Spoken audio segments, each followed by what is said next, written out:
Hello दोस्तों, आपका स्वागत है हमारे YouTube channel Lord Buddha study centre Dhaka के यूट्यूब चैनल में। तो दोस्तों, आज मैं सुरेंद्र कुमार आपके लिए सामान्य ज्ञान दर्पण अक्टूबर मंथ 2020 को नए अपडेट के साथ आ गया हूं और इस वीडियो में देखेंगे 71 से आगे का प्रश्न। इससे पहले मैंने 2 वीडियो का अपडेट कर चुका हूँ, यदि नहीं देखें देख लीजिएगा।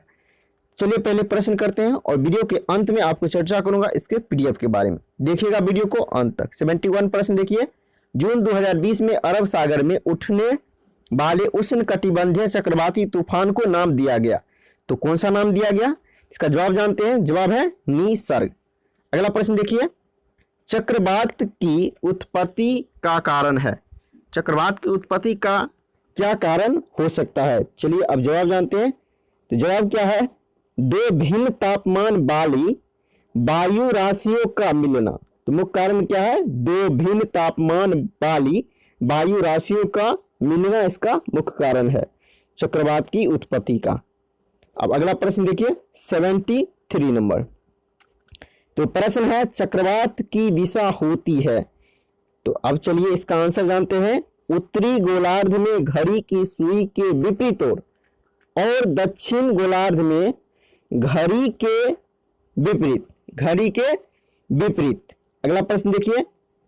चक्रवात की आकृति होती है। तो जवाब है अंडाकार। याद रखिएगा, चक्रवात की आकृति होता है आपका अंडाकार। अगला प्रश्न देखिए। चक्रवात का शांत क्षेत्र कहलाता है।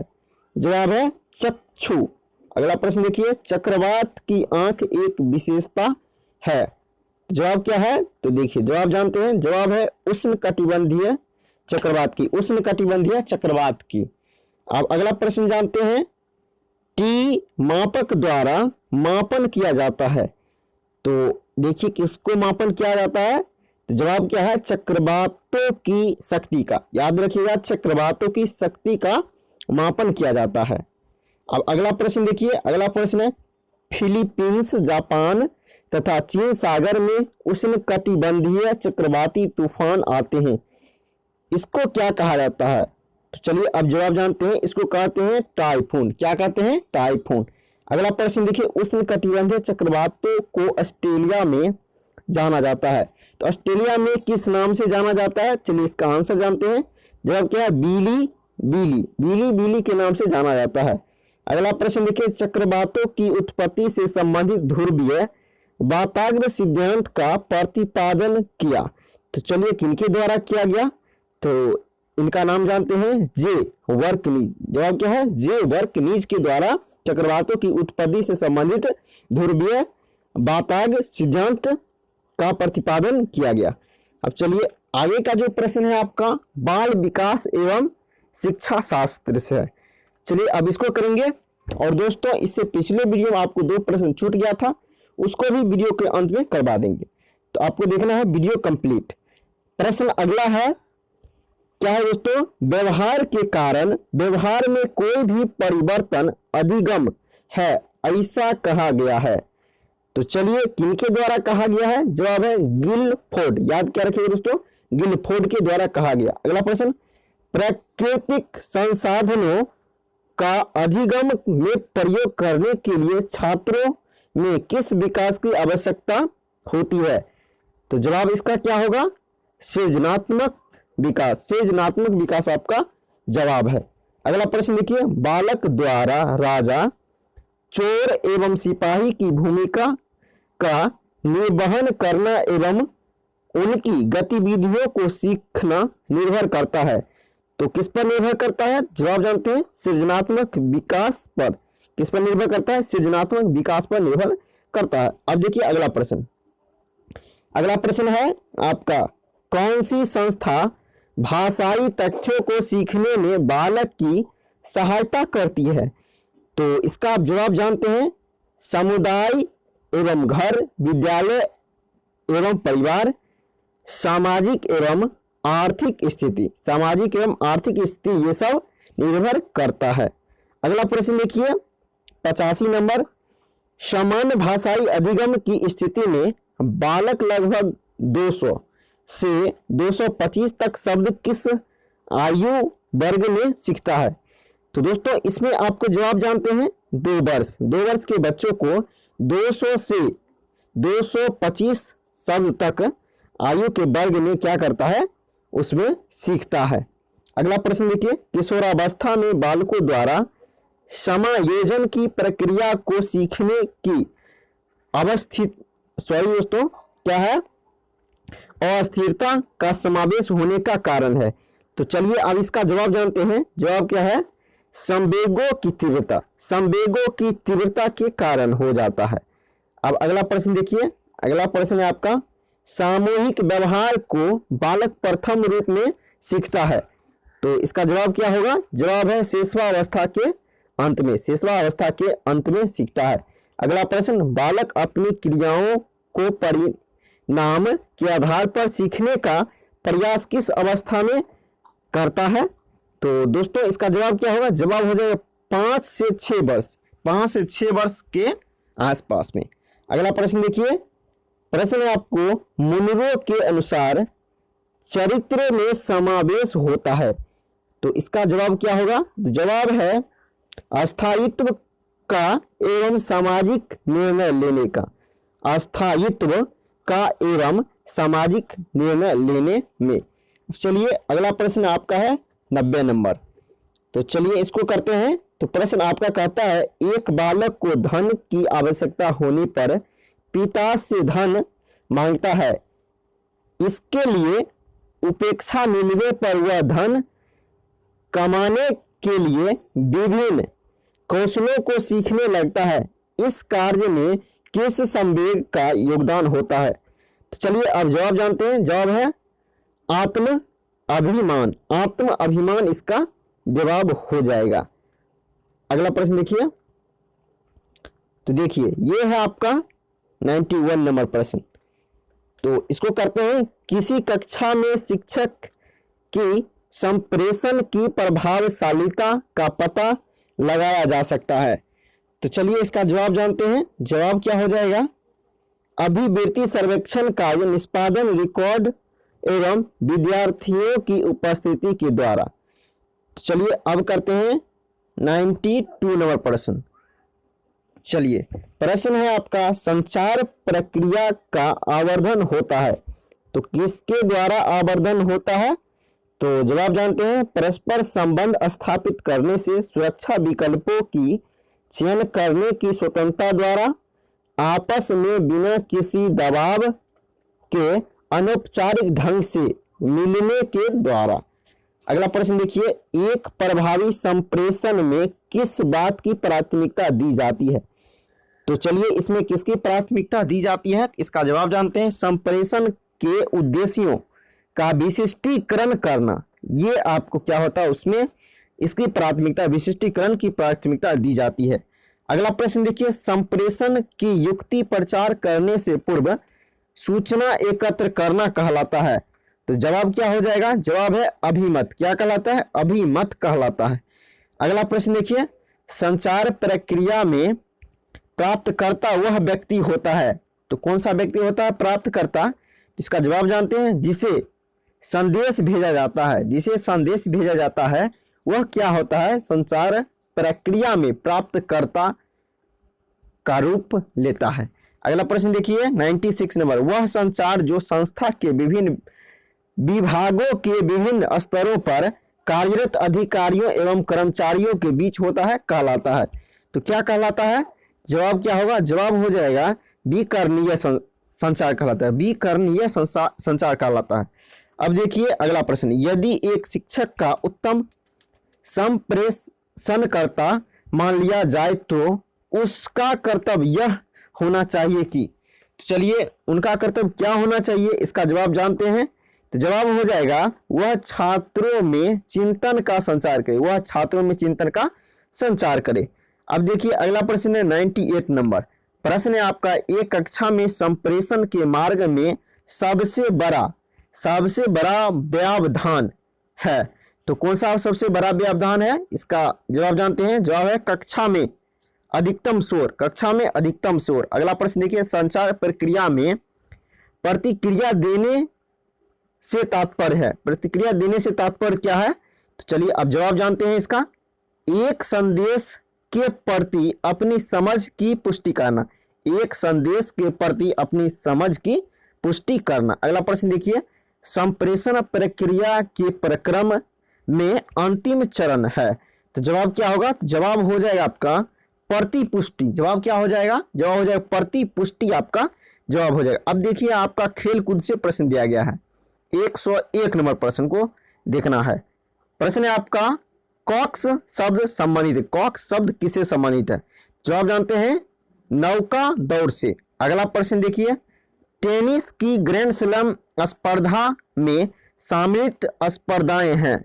कौन कौन सी स्पर्धाएं हैं? तो जवाब जानते हैं इसका, ऑस्ट्रेलियाई open, French open, Wimbledon open और अमेरिकी ओपन, ये सब शामिल है टेनिस के ग्रैंड स्लैम स्पर्धा में। अगला प्रश्न देखिए, प्रश्न आपका, गुगा नाम से जाना जाता है। तो जवाब क्या? गुगा नाम से कौन जाना जाता है? जवाब है गीत शेट्टी को। गीत शेट्टी को गुगा नाम से जाना जाता है। अगला प्रश्न, रंगास्वामी कप किस खेल से संबंधित राष्ट्रीय प्रतियोगिता है? जवाब है हॉकी। अगला प्रश्न देखिए, वॉलीबॉल खेल का जनक कहा जाता है। वॉलीबॉल खेल का जनक कहा जाता है William J Morgan. William J Morgan को कहा जाता है वॉलीबॉल खेल का जनक। अब देखिए आगे का प्रश्न 106 नंबर, किस खेल की सर्वोच्च अंतर्राष्ट्रीय संस्था फेडरेशन डीला लूटे है? जवाब है कुश्ती। अगला प्रश्न देखिए, बलो किस खेल से संबंधित शब्दावली है? मुक्केबाजी। अगला प्रश्न है, क्रिकेट में प्रयुक्त गेंद का वजन होता है। जवाब है 155 से 168 ग्राम तक। 155 से 168 ग्राम तक। अगला प्रश्न है, फुटबॉल में फीफा द्वारा गोल्डन गोल की व्यवस्था आरंभ की गई। तो कब से की गई? जवाब हो जाएगा 1993 से। इसको नोट कर लीजिए, 1993 में इसकी शुरुआत हो गई। अगला प्रश्न देखिए, हैंडबॉल में प्रत्येक टीम में खिलाड़ियों की संख्या होती है तो कितनी होती है? जवाब हो जाएगा 12 होते हैं हैंडबॉल में। चलिए अब आगे का प्रश्न जो है आपका कंप्यूटर सेक्टर से है, इसको करते हैं। एक डिजिटल वॉच में किस तरह का कंप्यूटर हो सकता है? जवाब क्या है? Embedded computer. जवाब क्या है? Embedded computer. अगला प्रश्न देखिए, अगला प्रश्न है, डिम्ब टर्मिनल क्या है? जवाब है सेंट्रल कंप्यूटर। डिम्ब टर्मिनल क्या है? जवाब है सेंट्रल कंप्यूटर है। अगला प्रश्न देखिए, वे विशिष्ट प्रोग्राम जो वेब पर आवश्यक सामग्री को ढूंढने में उपयोगकर्ता की मदद करता है, क्या कहलाता है? जवाब है सर्च इंजन। अब चलिए अब आगे का प्रश्न करते हैं। आगे का प्रश्न हो गया आपका 114 नंबर। अब चलिए इसको करते हैं। प्रश्न है आपका, वर्ड में किसी डॉक्यूमेंट में किसी विशिष्ट शब्द या मुहावरे को ढूंढने के लिए सबसे सरल और त्वरित तरीका है। तो कौन सा तरीका है? इसका जवाब जानते हैं, फाइंड कमांड का उपयोग करना। फाइंड कमांड का उपयोग करना ये सबसे आसान तरीका है। अगला प्रश्न देखिए, इंटरनेट पर सर्वर से कंप्यूटर द्वारा सूचना प्राप्त किए जाने की प्रक्रिया को क्या कहते हैं दोस्तों? तो दोस्तों इसका जवाब हो जाएगा डाउनलोडिंग। डाउनलोडिंग आपका आंसर बिल्कुल सही है। अगला प्रश्न देखिए, प्रश्न आपका, ब्रोशर, पोस्टर और क्या है दोस्तों? ब्रोशर, पोस्टर और न्यूज़लेटर बनाने के लिए किस प्रकार का सॉफ्टवेयर सबसे ज्यादा उपयोगी है? तो चलिए अब जवाब क्या जानते हैं। जवाब है आपका डेस्कटॉप पब्लिशिंग सॉफ्टवेयर। ये क्या है? उसके लिए बहुत ही उपयोगी है। अगला प्रश्न देखिए, आपका 117 नंबर प्रश्न है, स्लाइड शो बनाने के लिए किस एप्लीकेशन का इस्तेमाल होता है? तो जवाब क्या होगा? जवाब है आपका पावर पॉइंट। पावर पॉइंट आपका जवाब है। अगला प्रश्न है, जंक ईमेल का अन्य नाम है। जवाब क्या है? ईमेल। जंक ईमेल को जाना जाता है अन्य किस नाम से? स्पैम के नाम जाना जाता है। अगला प्रश्न देखिए, वर्तमान डॉक्यूमेंट में बदलाव क्या कहलाता है? जवाब है एडिटिंग। ये कॉमन चीज है, बदलाव जब भी किया जाएगा एडिटिंग के द्वारा आपको किया जाएगा। चलिए अब आगे का प्रश्न देखते हैं। आगे का प्रश्न है आपका 120 नंबर, किसी डिवाइस द्वारा इस्तेमाल किए जाने वाले सभी कैरेक्टर्स को क्या कहते हैं? जवाब क्या होगा? कैरेक्टर सेट कहते हैं। कैरेक्टर सेट कहते हैं। अब देखिए विविध से प्रश्न, तो चलिए विविध से प्रश्न करेंगे 121 नंबर से। 121 नंबर से प्रश्न करेंगे, उमा की तपस्या, शिव पार्वती, बसंत प्रमाण किस चित्रकला की किस चित्रकार की कृतियां है? जवाब है नंदलाल बोस। याद रखिएगा, नंदलाल बोस इसका जवाब हो जाएगा। अगला प्रश्न देखिए, किस स्थान पर बुद्ध ने 5 सन्यासियों के साथ संघ की स्थापना की? तो संघ की स्थापना बुद्ध के द्वारा किस स्थान पर किया गया? जवाब है सारनाथ। सारनाथ आपका सही जवाब है। अगला प्रश्न देखिए, बनी ठनी किस चित्र शैली से संबंधित है? बनी ठैली जो संबंधित है वो आपको किशनगढ़ शैली, किशनगढ़ जो शैली है इससे संबंधित क्या है? बनी ठनी चित्र शैली किशनगढ़ शैली से संबंधित है। अगला प्रश्न देखिए, शिशु मृत्यु दर में कितने वर्ष की आयु के पूर्व मृत शिशु को शामिल किया जाता है? तो जवाब है आपको 1 वर्ष के पूर्व, 1 वर्ष के पूर्व। अगला प्रश्न देखिए 125 नंबर प्रश्न है आपका, क्या कहता है? विश्व प्रसिद्ध पेंटिंग मोनालिसा किस चित्रकार की कृति है? जवाब क्या होगा? Leonardo Vinci. लियोनार्डो विंची का ये आपको चित्रकार है, चित्रकार की कृति है। अगला प्रश्न देखिए, वज्रयान बौद्ध धर्म में बोधिसत्व की संगनी को कहा जाता है। तो किसको कहा जाता है संगनी?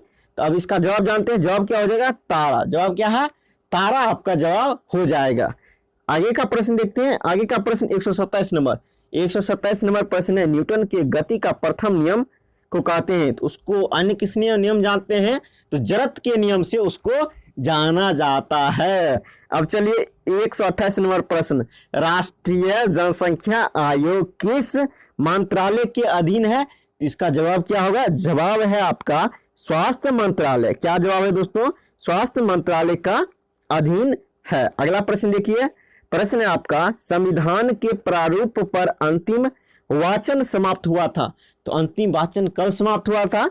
26 नवंबर 1949 को। अगला प्रश्न देखिए, माइक क्या है दोस्तों? माइक पांडे संबंधित है। माइक पांडे किससे संबंधित है? तो चलिए अब इसका आंसर जानते हैं। तो आंसर हो जाएगा आपका वन्य जीव एवं पर्यावरण पर फिल्म निर्माण से संबंधित है। अब देखिए दोस्तों, जो बचा हुआ प्रश्न था वो आपको 2 प्रश्न इसमें छूट गया था। तो चलिए, ये भारतीय अर्थव्यवस्था संबंधी प्रश्न था 51 नंबर और 52 नंबर आपका प्रश्न। इससे पहले वीडियो जो मैं अपडेट दिया था उसमें आपका छूट गया था। चलिए इसको करते हैं। चलिए अब प्रश्न करते हैं। प्रश्न है आपको, मोराटोरियम का अर्थ होता है। मोराटोरियम का अर्थ क्या होता है? तो मोराटोरियम का अर्थ होता है, चलिए जानते हैं इसका आंसर, ऋण स्थगन। ऋण स्थगन, एक निश्चित अवधि तक कर्जदार अपने ऋण को स्थगित कर सकता है। अगला प्रश्न देखिए, अर्थव्यवस्था के प्राथमिक क्षेत्र में शामिल किए जाते हैं। तो प्राथमिक क्षेत्र में किसको किसको शामिल किया जाता है? तो दोस्तों जवाब क्या हो जाएगा? कृषि, पशुपालन, वन, मत्स्य पालन इत्यादि को शामिल किया जाता है। अब चलिए दोस्तों चर्चा करते हैं, आप पीडीएफ कैसे इसका डाउनलोड करेंगे। और उसमें देखिए आपको पूरे बुक का, इसमें जितने भी अक्टूबर मंथ के आपको पीडीएफ है इसमें आपको मिल जाएगा पीडीएफ। पीडीएफ कैसे डाउनलोड करेंगे चलिए चर्चा करते हैं, थोड़ा ध्यान से सुनिएगा। इसके लिए आपको गूगल पे जाके सर्च करना होगा LBSC धरहा। वैसे देखिए आपके स्क्रीन पे आ जाएगा, इसको आपको सर्च करना है। और देखिए आपको क्या करना है, वहां से इस पीडीएफ का लिंक मिल जाएगा, वहां से आप डाउनलोड कर लीजिएगा। दोस्तों एक चीज मैं बता दूं, आप वीडियो को लाइक जरूर कीजिएगा, शेयर सब्सक्राइब कर लीजिएगा चैनल को, ताकि मैं जो कुछ भी अपडेट दूं सबसे पहले आप तक पहुंचे। फिर मिलते हैं नेक्स्ट वीडियो में, तब तक के लिए जय हिंद दोस्तों।